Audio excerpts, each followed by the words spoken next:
A former Blizzard prez dishes out advice. Ubisoft is served in court, and an old console is taking translation requests. I'm Known Fact, and this is just the facts. Mike Ybarra, former Blizzard president, weighed in on Diablo 4's roadmap on X. The roadmap has been largely met with a meh response online, so the former president pointed out what he would do differently in 3 points. Prepare for quotes. Point 1. Don't ship to check a box. Seasons need to get off the cycle of shipping, spending 2 months to fix an issue and then repeating. Point 2. Pause and give the team time to really address the end game issues. Playing for a week to then 1 to 3 shot an Uber boss 500 times for a unique, then quitting until next season is fundamentally not fun. Point 3. The expansion schedule is too long. Should be yearly. Reduce story investment. It costs so much for a one-time element in an ARPG, and focus on new classes, new mob types, new in-game activities that last more than a few days. He finished by saying, if the cycle continues to just ship without fixing the fundamental issues, then I'm not sure where Diablo is going. You can add all the in-game activities you want, but you'll be running in place with the same issues. At some point, there's just so many random things, it's not worth the effort. Sure, it's awfully backbenchy for someone who stopped working there, but this is a show about backbenching, so who am I to talk?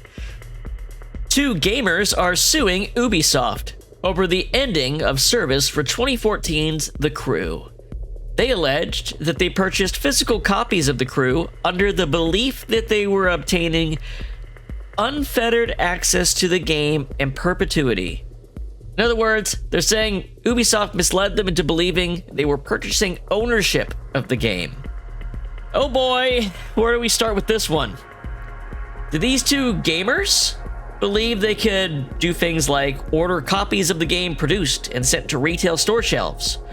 Or that they could start a TV advertising campaign for The Crew? Or that they could dictate the workers of Ubisoft to work more on this 2014 game? You know, demand that a company take a monetary loss because they spent $60 once upon a time? Because essentially that's what ownership would mean for a media product. Only the maker owns a media product, unless you go through some rather specific effort to hand that ownership over.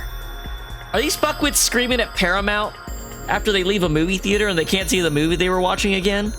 Or do they sue a popular musician when they don't have a concert in their house after buying a song on iTunes?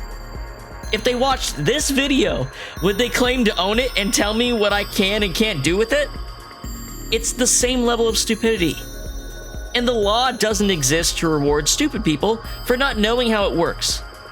So there's really only 2 possibilities here. 1. Either these plaintiffs have pulled a very difficult feat off, which is to be below the IQ threshold for understanding abstract concepts, like licensing, and yet be capable of launching legal action. That's pretty tricky. Or 2, this is just typical ambulance-chasing style chicanery. Probably the latter. As a person that regularly is making music and content and things like that, and has to deal with the legal ramifications of doing commissions and things like that, this is a waste of everyone's time. You know the worst part?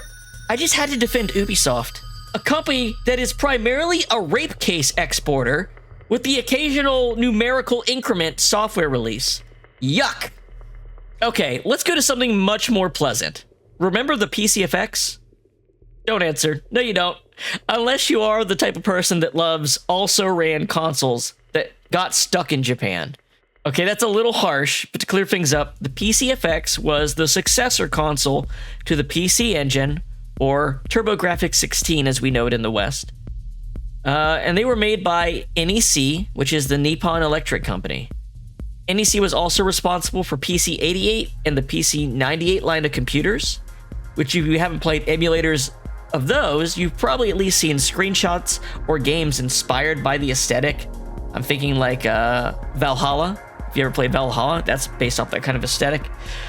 Anywho, The PCFX was a PlayStation era console, but it didn't go in on the 3D graphics movement that other consoles did.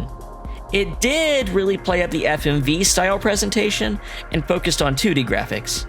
It had a lot of anime licensed games, and when you combine all those factors together, you kind of get why it wasn't feasible cost-wise to try to bring it to the West. So even among what we call, quote-unquote failed consoles, like the 3DO or the Philips CDI, it's not well known. But that doesn't mean the games were bad on it.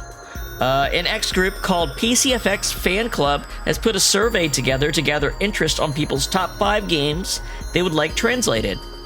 Now, this group is not itself a translation group. The point is to make an easy-to-point-to resource for translation groups to look at so they can prioritize their efforts. I think this is a great idea. My only holdup personally is since I don't know the games of the PCFX very well, I don't know what's a good candidate. And since it's a very anime tie-in focused console, I would guess regardless of the actual quality, the most popular IPs are going to take it. But we'll see. To let you guys in a little, I've actually been doing a lot of work in the background on retro game history type stuff. So I'll be trying to point out these efforts whenever I can in the news, because I plan to make use of them myself. New releases. Good googly moogly, there's a lot of new releases today. Blueprints is the big one, obviously. Well, I'm just going to name these off because there's a ton. Blueprints, Dave the Diver, Ichiban's Holiday, obviously expansion content. It's the Yakuza themed one, I would guess. Promise Mascot Agency, Crashlands 2, All in a Biz, Judge the Fake, Star Overdrive. Oh, this one's cool. Why isn't it higher ranked? Monaco 2. The original Monaco is a really good game. Pylo and the Hollow Book, Pocket Bravery, Showrunner Season 15, damn. Against the Storm, Snow Brothers 2 Special, Kaya's Prophecy, Wildgate, Hollow Survivors, Wind Story, Triple I Initiative 2025, and this one's in all caps, Girls Made Pudding. Could be good, I don't know. Hey, if you like the show, make sure to subscribe on YouTube for more gaming news, long-form media videos, music, and live streams. You can also follow me on X at Little Known Fact and Known Fact on Blue Sky. Finally, if you need some music, I'm available for commission on VGen as Known Fact. In fact, for the rest of April, I have a 50% off sale on all of my services. And because VGen has opened up its new shop function, aka where you can just directly buy products, I have some royalty-free music available for $5. That's music you can use personally and in commercial products. That was a little bit longer than usual, huh? All right, see you tomorrow.